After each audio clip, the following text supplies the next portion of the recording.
Salut les amis et bienvenue encore une fois sur notre chaîne. C'est Dr Antoine Young, co-docteur en entrepreneur international. Dans cette vidéo, je vais vous montrer comment vous pouvez présenter vos résultats de recherche en fonction de vos variables. Et ce qu'il faut savoir, c'est que la présentation des résultats de recherche dépend des variables que vous avez et que vous êtes en train d'analyser. Le type de données à présenter, les résultats à présenter vont dépendre fortement des résultats que vous aurez présentés, surtout au niveau de l'analyse descriptive. Les analyses descriptives qu'on peut réaliser sur les variables quantitatives et les variables qualitatives diffèrent. Et c'est dans cette vidéo, alors, je vais vous montrer comment vous pouvez présenter vos résultats et je vais vous donner des exemples de présentation de résultats. C'est que vous avez une variable qualitative et quantitative. Et même au niveau des tableaux, vous allez voir qu'il y a des normes de présentation des tableaux.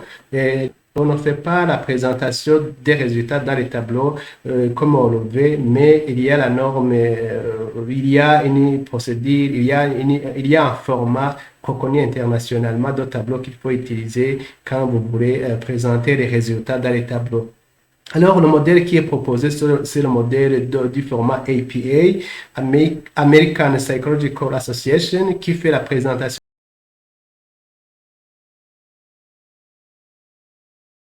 d'ailleurs de la façon dont on écrit les articles scientifiques, les mémoires, les thèses, etc. et qui montre même comment on fait la citation des sources.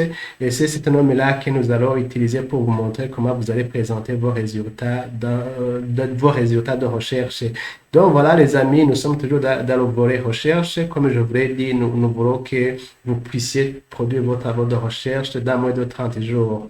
Alors les amis, alors je vais commencer par les éléments à inclure, par exemple pour le cas d'une variable quantitative, et aussi je vais vous montrer les éléments qu'il faut présenter quand vous avez une variable qualitative. Pour le premier cas d'une variable quantitative, qu'est-ce qu'il faut mettre dans l'analyse descriptive? Alors, dans l'analyse descriptive, vous pouvez présenter les indicateurs de dispersion tels que l'étendue, ça c'est le range, c'est en anglais l'étendue, l'écart type, la variance, le maximum et le minimum. Et puis pour les indicateurs de tendance centrale, vous pouvez indiquer, par exemple, dans l'analyse descriptive, vous pouvez indiquer la moyenne, la médiane et le mode. Et puis pour les indicateurs de distribution, de, de distribution ici, vous pouvez indiquer ce qu'on appelle le coefficient de skewness et de l'ocytosis aussi, et puis vous pouvez aussi indiquer les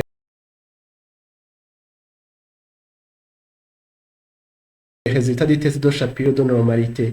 Parce qu'en voyant ces éléments-là, on peut voir réellement comment vos données se présentent en termes d'homogénéité ou en termes de dispersion. Alors, ces éléments-là doivent être présentés dans l'analyse descriptive sans trop de commentaires parce que normalement, le tableau est facile à lire.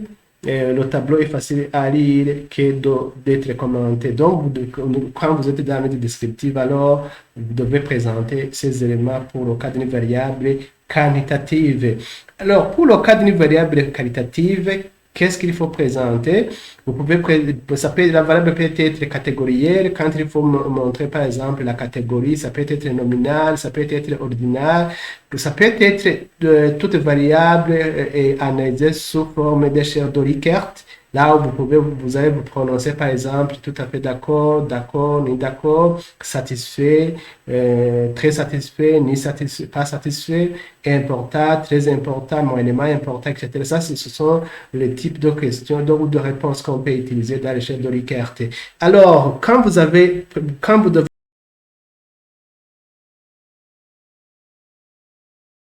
présenter les résultats de ce type quand vous devez présenter les résultats pour une variable qualitative, alors vous devez montrer la fréquence. Combien ont répondu qu'ils sont très satisfaits? Combien ont répondu qu'ils ne sont pas satisfaits? Combien ont répondu qu'ils ne sont pas du tout satisfaits? Donc, vous montrez le nombre. Après avoir montré le nombre, vous devez aussi montrer le pourcentage de chaque réponse. Donc, vous montrez ceux qui ont répondu qu'ils sont très satisfaits, ça représente 20% par exemple. Et ceux qui ont répondu qu'ils ne sont pas satisfaits représentent par exemple 15%, etc., etc. Ce sont les pourcentages. Et en plus de présenter les pourcentages, justement, vous devez faire alors les graphiques qui présentent ou qui permettent de visualiser alors ces pourcentages. Vous faites les graphiques sur les pourcentages et non pas sur les fréquences absolues. Alors voilà, pratiquement, je vais vous montrer ce modèle de tableau qu'on utilise. C'est là que vous analysez une variable quantitative ou une variable qualitative. Alors, supposons qu'ici, ici, je vous recommande de voir la vidéo que nous avons réalisée à rapport avec l'analyse du questionnaire à l'aide d'Excel. C'est là où je montre tout, comment on analyse ces fréquences, comment on calcule ces pourcentages, comment on fait alors ces graphiques. Si vous n'avez pas de logiciel spécifique, parce qu'il y a des logiciels qui peuvent faire tout ça automatiquement. Alors, ici, voyons, prenons un exemple de variable quantitative. Ici, ça, c'est le PIB.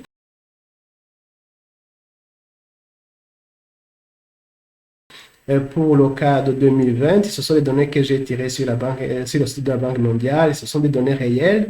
Ça, c'est ici, seulement, j'ai mis un million. Ici, c'est les exportations aussi à 1 million. Et ça, c'est le PIB. Ça, c'est le PIB à 1 million. Ça, c'est les investissements directs étrangers à 1 million. Et ça, ce sont les exportations à 1 million. Alors, voilà, ici, par exemple, on montre en termes de validité des données, en termes de données manquantes. Donc, on voit que nous avons ici 266 observations. En termes de données manquantes, vous voyez qu'il n'y a pas de données manquantes. Mais s'il y en a pour votre cas, donc il faut montrer ces données manquantes. Ici aussi, alors vous voyez que nous avons la moyenne, nous avons la médiane, nous avons le mode, et puis nous avons l'écart type ou standard deviation en anglais, et puis nous avons la variance, et puis nous avons l'indicateur de skewness, ça, donc voilà, et puis nous avons aussi, ça c'est le standard Elo de l'indicateur, ça c'est le ketosis, voilà. En passant ici, en fait, il faut voir les mesures de ces indicateurs-là. Normalement, c'est en termes de normalité des données, car les données sont normalement distribuées. Alors ça, normalement, cet indicateur skewness doit être proche de 0. Partout, ça doit être proche de 0.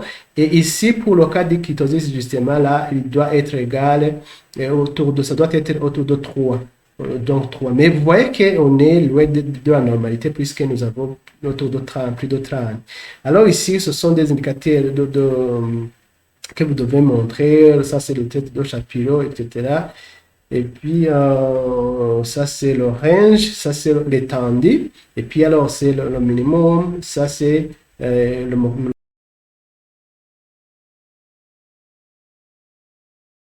maximum. Donc voilà, ce sont pour une analyse, pour une variable quantitative, voilà ces indicateurs-là que vous devez alors présenter dans la partie de présentation, mais pas dans la partie de description. Alors ici, vous pouvez tirer des informations qui vous permettent de justifier le fait d'utiliser un test paramétrique ou non paramétrique, parce qu'à partir de ces éléments-là, on peut voir si les données sont normalement distribuées ou non. Donc, si vous regardez le skewness et le ketosis. Donc ici, je vois que les données ne sont pas normalement distribuées. Alors, voilà pour la variable quantitative, comment vous pouvez faire une analyse descriptive. Alors, pour le cas d'une variable, et aussi au niveau des tableaux, j'allais oublier, voilà le format qui est recommandé en matière de recherche. Voilà le tableau qu'il faut utiliser. Donc, il doit être présenté comme ça quand vous voulez présenter vos résultats. N'utilisez pas un tableau qui complète des lignes entre le tableau, mais le tableau recommandé par la norme APA. La APA, c'est comme ça. APA. La norme APA, je pense que si je ne me trompe pas, on est à la 7e édition. Il faut voir la norme APA en matière d'écriture, en matière de station, c'est cette norme-là que nous utilisons. Alors, et pour le cas d'une variable, donc vous voyez le format du tableau. Regardez bien, il faut bien voir le format du tableau. Ici, vous pouvez écrire dedans. Ici, vous pouvez par exemple changer, etc. Vous pouvez adapter ce tableau. Vous pouvez effacer, vous pouvez mettre le titre. Ici, vous voyez le titre. Mais avant de présenter, il faut introduire le tableau, que le tableau suivant, par exemple, donne une description statistique, une analyse descriptive des variables. Donc, il faut introduire, mais pas trop de commentaires. Et puis, alors, pour le cas d'une variable nominale ou catégorielle, ou le cher de Likert, voilà aussi ce que je viens de dire, voilà.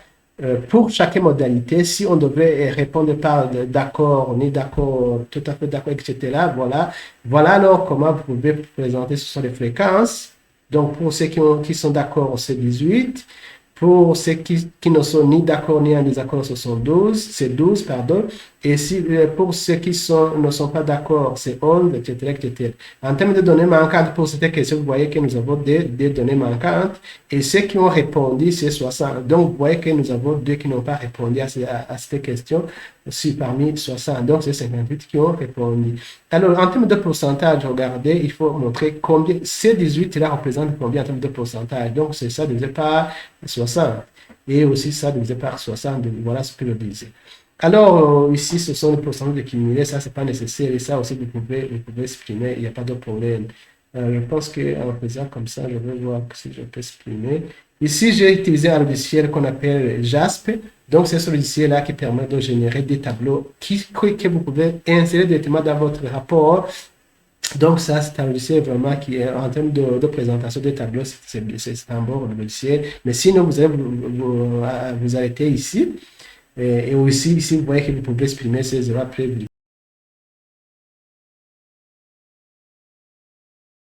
Vous regardez, vous pouvez exprimer. Vous voyez que c'est un document qu'on peut mettre à Word sans aucun problème et modifier comme on veut. Alors, vous pouvez aussi prendre ce tableau. Je vais voir si je peux partager ça. Vous pouvez utiliser ce tableau. Vous pouvez juste mettre vos données et changer parce que c'est facile à modifier. Donc, c'est le format exigé par la norme APA, le format de tableau. Et puis, je donne aussi un exemple. Si vous avez analysé la corrélation entre ces variables, par exemple, regardez comment vous pouvez présenter les résultats de la corrélation. Donc, ça, c'est le produit intérieur brut. Ça, ce sont les investissements d'être étrangers. Ça, ce sont les exportations. Alors, voilà, si par exemple, vous avez réalisé l'analyse de la corrélation, voilà la façon de présenter votre tableau de corrélation. Ici, vous voyez que vous pouvez présenter la corrélation entre le GDP et le FDI. Voilà, si vous avez utilisé la corrélation de Pearson ou vous avez utilisé la corrélation de Spearman. Mais attention, les amis, vous n'allez pas présenter en même temps les deux tableaux comme ça. Vous n'avez pas utilisé Pearson et Spearman en même temps. Donc, vous utilisez Pearson lorsque vos données sont normalement distribuées. Vous utilisez Spearman quand les données ne sont pas normalement distribuées. Parce que le Pearson, c'est un test, ça fait partie des tests paramétriques et qui doit être utilisé lorsque les données sont normalement distribuées. Et Spearman, ça fait partie des tests non paramétriques qui peuvent être utilisés lorsque les données ne sont pas normalement distribuées. Ici, on est en train d'analyser la relation entre ces variables. Ici, par exemple, vous voyez que c'est le GDP et ça. Normalement, pour notre cas, puisque les données ne sont pas normalement distribuées, il faut utiliser ça. Ici, c'est juste de vous montrer comment vous pouvez utiliser ces tableaux. Ici, alors, les étoiles que vous voyez ici, c'est en termes de significativité, parce que ici, c'est très significatif. Vous voyez, c'est significatif à la p-value, c'est ça. Et aussi, autre chose, c'est que d'abord, il faut savoir l'hypothèse de Neil pour la corrélation, que les données ne sont pas normales distribuées. C'est l'hypothèse de Neil qui a été testée ici. Et on voit que cette hypothèse d'absence de corrélation a été rejetée. Et le coefficient, ces coefficients de corrélation, c'est ça que vous voyez. Mais il faut voir ça pour notre cas. Et puis, vous voyez aussi toujours sur le format du tableau. Ici, vous voyez, je vais voir si je peux agrandir un peu. Regardez. Je vais voir si je peux agrandir. Non, bon. Donc voilà, ça nous sert à rien d'agrandir. Ça, c'est la p-value. P-value, voilà, partout. Donc avec ça, avec le logiciel JASP, alors ça peut vous générer des tableaux qui sont facilement utilisables. Et puis, alors, vous pouvez aussi choisir de présenter comme ça le tableau, comme ça. Donc, ça va dépendre de votre choix. Ici, pour interpréter, voilà, ici, c'est GDP, corrélation entre GDP et GDP, donc ça ne me donne rien. Mais FDI, la corrélation entre FDI et GDP, vous voyez qu'on a un résultat, la p-value aussi, chaque pilote test, voilà le résultat aussi, ainsi de suite. Alors, si vous avez par exemple fait la régression, alors voilà les résultats du modèle. Ici, j'ai fait la régression de FDI et export sur le GDP. Alors voilà, ça c'est le résumé du modèle. Vous voyez le R, le R carré, le coefficient de détermination, et le L ajusté. Donc, c'est celui-ci. Et puis, ça, ce sont les residual mean standard L. Et puis, en termes de coefficients, voilà comment vous allez présenter vos coefficients. Ici, c'est le logiciel que vous allez utiliser. Je vous ai dit qu'ici, j'ai utilisé le logiciel JASP. JASP, ça s'écrit comme ça. JASP. JASP, c'est celui-ci. JASP. C'est le logiciel que j'ai utilisé pour faire ce tableau. Ici, alors, le seul logiciel là, ça donne vraiment de bons résultats. Donc, si vous voulez, vous pouvez utiliser ça. Mais en termes de, quel que soit le logiciel que vous allez utiliser en termes de présentation, les tableaux doivent être comme ça. C'est comme ça qu'on fait la présentation des tableaux en matière de recherche, parce que je vous ai dit que c'est recommandé par la norme, et plutôt l'association APA, American Psychological Association, qui fait de la normalisation en matière de recherche en termes d'écriture. Donc voilà, ici par exemple, ici, en termes de coefficient, vous devez présenter son coefficient, celui-ci, vous devez présenter les élèves standards, ça, et vous présentez aussi le t-test. Aussi, parce qu'ici, il faut savoir l'hypothèse nulle, c'est que ces variables-là n'ont pas d'effet sur le GDP, donc le PIB.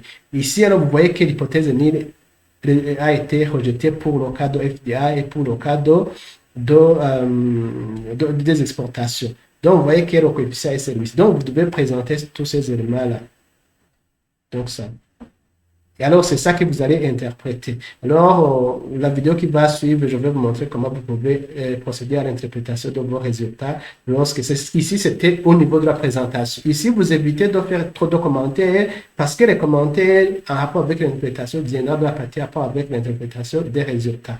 Donc voilà les amis, je pense qu'avec cet exemple de présentation, alors vous avez déjà l'idée de comment vous allez présenter vos résultats et vous avez aussi l'idée des tableaux que vous devez plutôt surtout utiliser.